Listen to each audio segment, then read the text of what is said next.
मुरिया नाम के एक गांव में रहते थे दो भाई।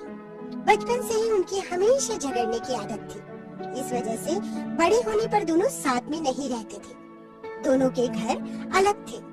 एक भाई मुरारी लाल बहुत अमीर था और दूसरा भाई बंसी लाल बहुत गरीब था। मुरारी लाल के घर में सब अच्छे अच्छे कपड़े पहनते, हर दिन अच्छा अच्छा खाना खाते और हर त्योहार धूमधाम से मनाते। उधर बंसीलाल के घर में एकदम उल्टा था। उसके पास अच्छी नौकरी नहीं थी, इसलिए घर में कभी पैसे नहीं रहते थे। पैसों की तंगी होने से उसके यहाँ ना किसी के पास पहनने के लिए ढंग के कपड़े थे और ना खाने के लिए भरपेट खाना। मुरारी लाल बहुत आराम की जिंदगी जी रहा था और बंसीलाल बहुत कठिनाई भरी जिंदगी। बंसीलाल से अपने परिवार की बुरी हालत देखी नहीं जा रही थी। एक दिन उसने अपने भाई मुरारी लाल से मदद मांगने की ठान ली। वो मुरारी लाल के पास गया और बोला, मुरारी भाई कैसे हो? ठीक हूँ मैं, लेकिन तुम यहाँ क्यों आए हो? मैं बहुत मुसीबत में हूँ भाई, मुझे तुम्हारी मदद चाहिए। मुझे कुछ पैसे उधार चाहिए। मैं जानता था हर बार की तरह आज भी तुम कुछ ना कुछ मांगने ही आए होंगे। ऐसा मत बोलो भाई, मेरे बीवी बच्चे भूखे हैं। मैं जल्दी तुम्हारे सारे पैसे लौटा दूंगा। तुम्हारे बीवी बच्चों का मैं क्यों फिक्र करूं? चले जाओ यहाँ से, मैं तुम्हें एक फूटी कौड़ी भी नहीं दूंगा।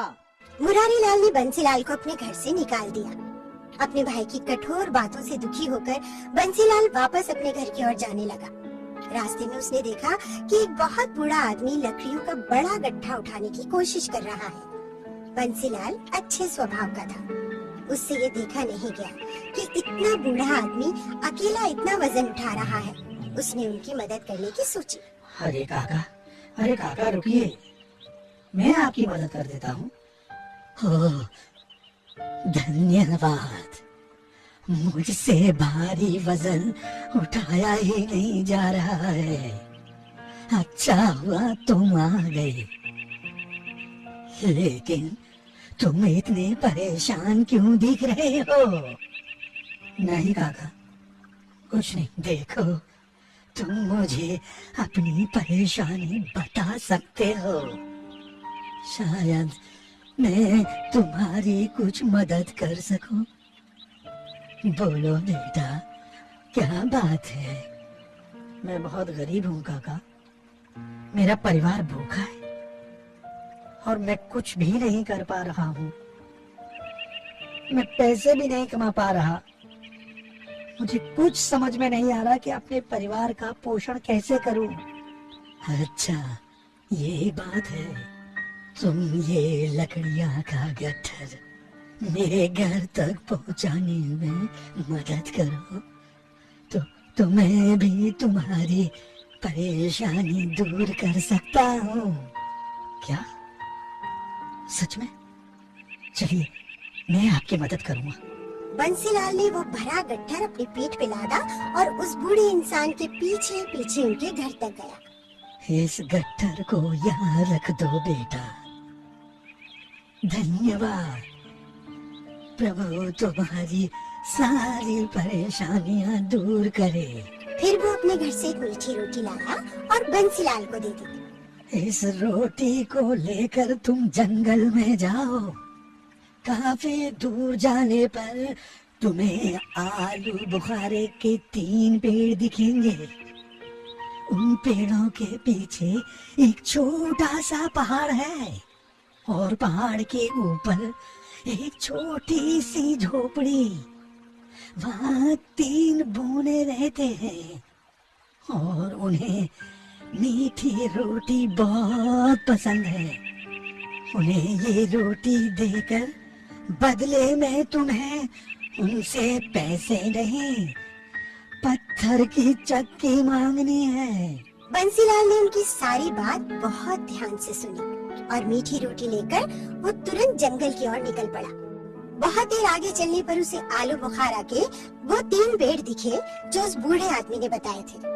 उन पेड़ों के फल बहुत मीठे और ताजे लग रहे थे। बंसीलाल का मन वहाँ कुछ देर रुककर फल खाकर आगे बढ़ने का हुआ, लेकिन वो उन बौनों के पास पहुँचने में देर नहीं करना चाहता था। उसने अपनी भूख को नजरअंदाज किया और आगे बढ़ता रहा। थोड़ा आगे बढ़ने पर उसे पहाड़ दिखा और उस पहाड़ के ऊपर एक छोटी सी झोपड़ी। झोपड़ी देखकर बंसीलाल खुश हो गया और एक नई फुर्ती के साथ वो आगे बढ़ने लगा। वो झोपड़ी के अंदर गया और उसने देखा वहाँ 3 बौने थे। बूढ़े आदमी की सारी बातें सच थी। वो पहले से ही मन उस बूढ़े आदमी का धन्यवाद करने लगा। बंसीलाल ने पहले कभी बौने नहीं देखे थे। उन्हें देखते ही वो थोड़ा उत्साहित हो गया। उनके हाव भाव, उनके कपड़े, उनकी टोपी आदि देखता ही रह गया। वो भूल गया कि वो किस काम के लिए आया था। लेकिन बौने उसे देखकर बहुत नाराज हो गए। लेकिन बंसीलाल अपने उत्साह में उनका गुस्सा देख ही नहीं पाया। अचानक बौना बोला, कौन हो तुम? अंदर कैसे आ गई? बंसीलाल अचानक उनकी आवाज सुनकर सहम गया और होश में आया। मैं बंसीलाल हूँ। कौन बंसीलाल? हम किसी बंसीलाल को नहीं जानते। तुम जरूर कुछ चुराने आए हो। इसे पकड़ के बांध देना चाहिए। ये सुनते ही बंसीलाल डर गया और उसके हाथ से वो मीठी रोटी नीचे गिर गई। नहीं, मैं कोई चोर नहीं हूँ। मैं तो ये मीठी रोटी देखते ही बोनू का गुस्सा कुछ इस तरह गायब हो गया जैसे बारिश के बाद गर्मी गायब हो जाती है। अरे, इसके पास मीठी रोटी है। हमें मीठी रोटी बहुत पसंद है। क्या ये तुम हमारे लिए लाए हो? हाँ, मैं ये आपके लिए ही लाया हूँ। लेकिन मैं ये बेचने के लिए लाया हूँ। कोई बात नहीं, हम इसे खरीदेंगे। तुम्हें इसके बदले में क्या चाहिए? तुम जो चाहो ले सकते हो। धन्यवाद। मुझे इसके बदले में पत्थर की चक्की चाहिए। हमें मंजूर है। ये लो चक्की। इतना सुनते ही उस बौने के हाथ में पत्थर से बनी एक चक्की आ गई। उसने वो चक्की बंसीलाल को दे दी। ये कोई मामूली चक्की नहीं है। तुम इससे कुछ भी मांग सकते हो। जब तुम इससे पीसोगे तब ये चक्की तुम्हारी हर इच्छा पूरी करेगी। लेकिन एक बात का विशेष ध्यान रखना, काम हो जाने पर इस चक्की को एक लाल कपड़े से ढक देना, जिससे ये चक्की रुक जाएगी। मैं समझ गया। आपका बहुत बहुत धन्यवाद। खुश होकर बंसीलाल वो चक्की लेकर अपने घर वापस आ गया। घर में उसके बच्चे और पत्नी का भूख से बुरा हाल था। उसने तुरंत जमीन पर एक कपड़ा बिछाया और चक्की को उस पर रखा। उसने अपनी बीवी से एक लाल कपड़ा लाने को कहा। वो चक्की को घुमाने लगा और चक्की, मुझे दाल दो चक्की।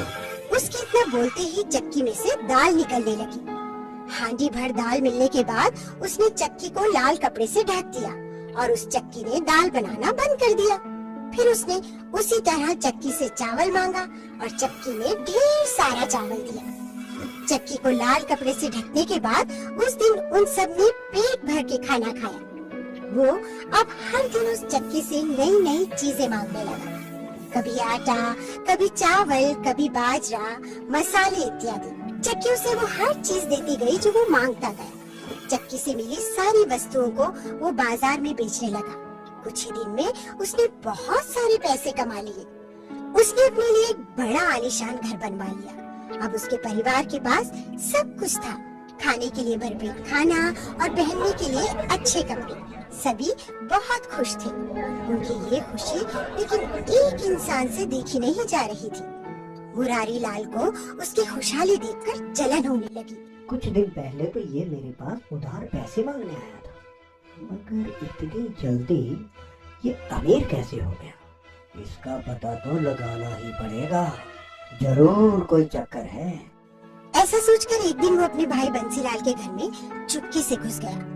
थोड़ी ही देर में उसे चक्की के बारे में पता चल गया।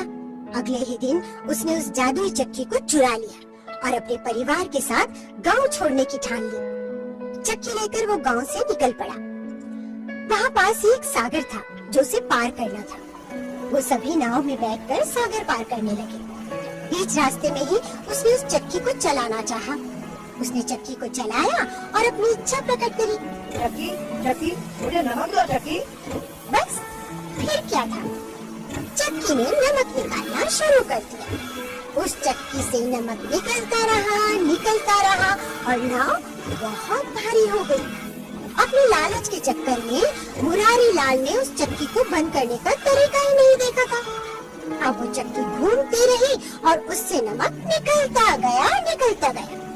नमक के भार से उसकी नाव डूब गई और मुरारी लाल का पूरा परिवार उस सागर में डूब गया। फिर भी चक्की से नमक निकलना बंद नहीं हुआ। आज भी उस चक्की में से नमक निकल रहा है। शायद इसलिए सागर का पानी खारा हो गया है।